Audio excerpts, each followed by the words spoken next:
नमस्कार, one India Hindi में आपका स्वागत है। मैं हूं शिखा धूरिया।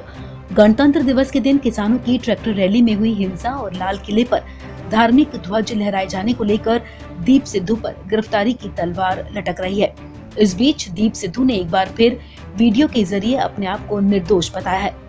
वीडियो जारी कर एक्टर ने कहा कि उन्होंने कुछ गलत नहीं किया है और वो 2 दिन में पुलिस के सामने पेश होंगे। एक्टर दीप सिद्धू ने फेसबुक लाइव वीडियो जारी कर कहा कि उन्होंने कुछ गलत नहीं किया है, इसलिए उन्हें कोई डर नहीं है। वो मामले से जुड़े सबूत जुटा रहे हैं और 2 दिन में पुलिस के सामने पेश हो जाएंगे।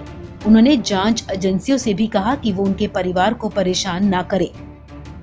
मेरे अरेस्ट वारंट ਜਿਹੜੇ ਜਾਰੀ ਹੋਏ ਆ ਉਹਦੇ ਲਈ ਮੈਨੂੰ ਇਨਵੈਸਟੀਗੇਸ਼ਨ ਜੁਆਇਨ ਕਰਨੀ ਪੈਣੀ ਆ। ਮੇਰਾ ਲੁੱਕ-ਆਊਟ ਨੋਟਿਸ ਆ ਜਿਹੜਾ ਉਹ ਜਾਰੀ ਕਰ ਦਿੱਤਾ ਗਿਆ ਤਾਂ ਮੈਂ ਇਨਵੈਸਟੀਗੇਸ਼ਨ ਜੁਆਇਨ ਕਰੂੰਗਾ। ਉਹਦੇ 'ਚ ਕੋਈ ਪ੍ਰੋਬਲਮ ਨਹੀਂ ਤੇ ਅਸੀਂ ਡਰੀਏ ਵੀ ਕਿਉਂ? ਜੇ ਅਸੀਂ ਕੁਝ ਗਲਤ ਹੀ ਨਹੀਂ ਕੀਤਾ ਤਾਂ ਅਸੀਂ ਡਰੀਏ ਵੀ ਕਿਉਂ?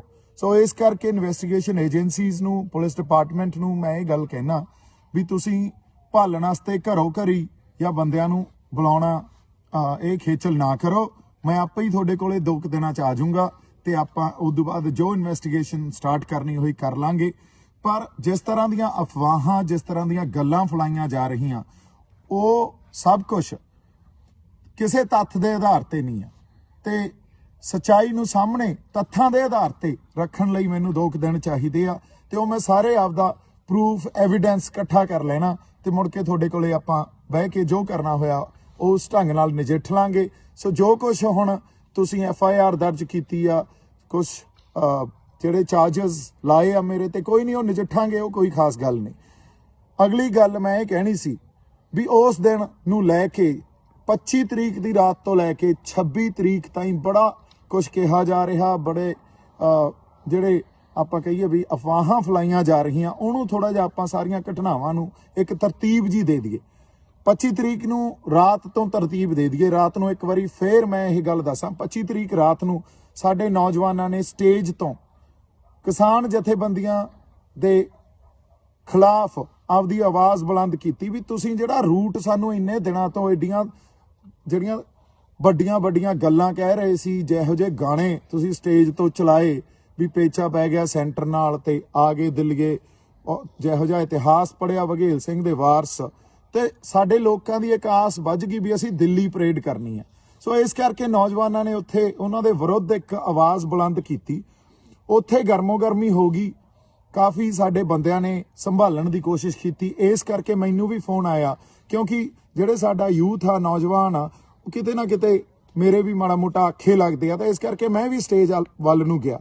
जदों स्टेज वल नूं गया तो उत्थे साडीआं जिहड़ियां सिख शख्सियतां ते साडे निहंग सिंह जथेबंदियां ऑलरेडी मौजूद सी।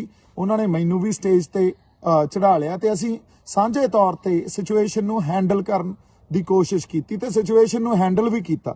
उत्थे यही गल कही गई भी सांझे फैसले लो ते साडे जिहड़े लोक आ उन्हां दी समझ दे आधार ते फैसले लो, क्योंकि तुसीं कुछ होर मिथी बैठे हो, लोकां दी समझ कुछ होर आ।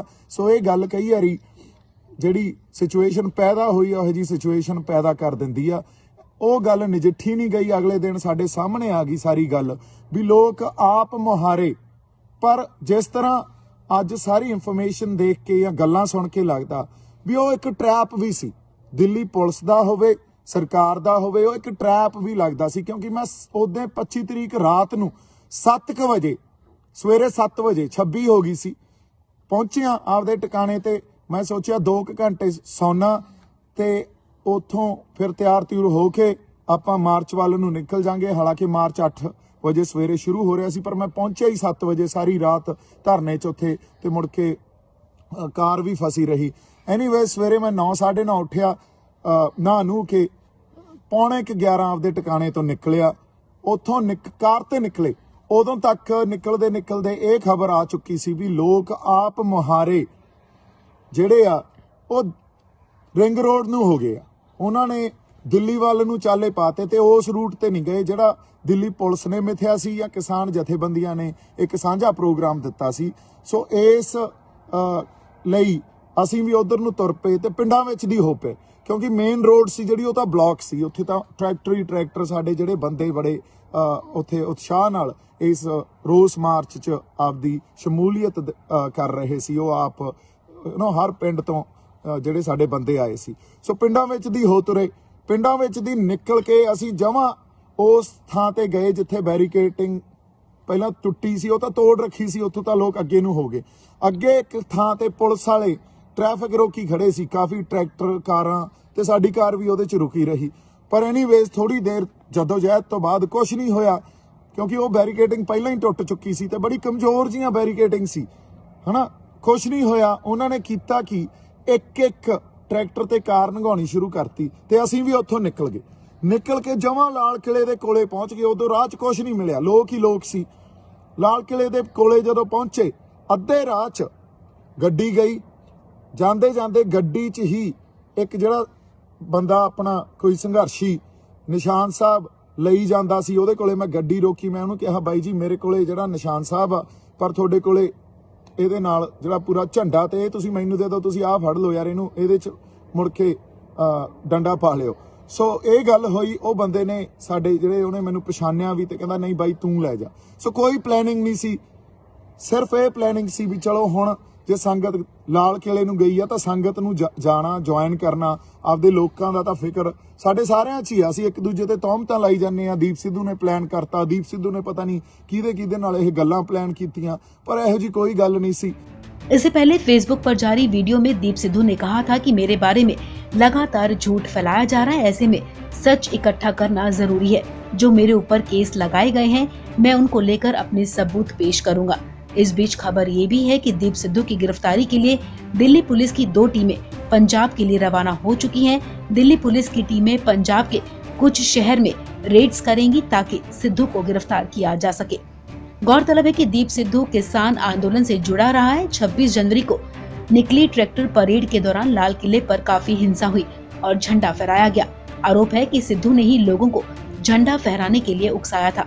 लाल किले की घटना के संबंध में एक प्राथमिकी में पंजाबी एक्टर दीप सिद्धू और गैंगस्टर से सामाजिक कार्यकर्ता बने लखा सिधाना का नाम भी सामने आया था, जिसके बाद दिल्ली पुलिस ने उत्तरी जिले के कोतवाली पुलिस स्टेशन पर भारतीय दंड संहिता की विभिन्न धाराओं के तहत केस दर्ज किया है, जिसमें सार्वजनिक संपत्ति को नुकसान पहुंचाने का मामला भी शामिल है। फिलहाल सिद्धू की तलाश जारी है और उनके खिलाफ लुकआउट नोटिस जारी किया गया है। इस खबर में फिलहाल इतना ही।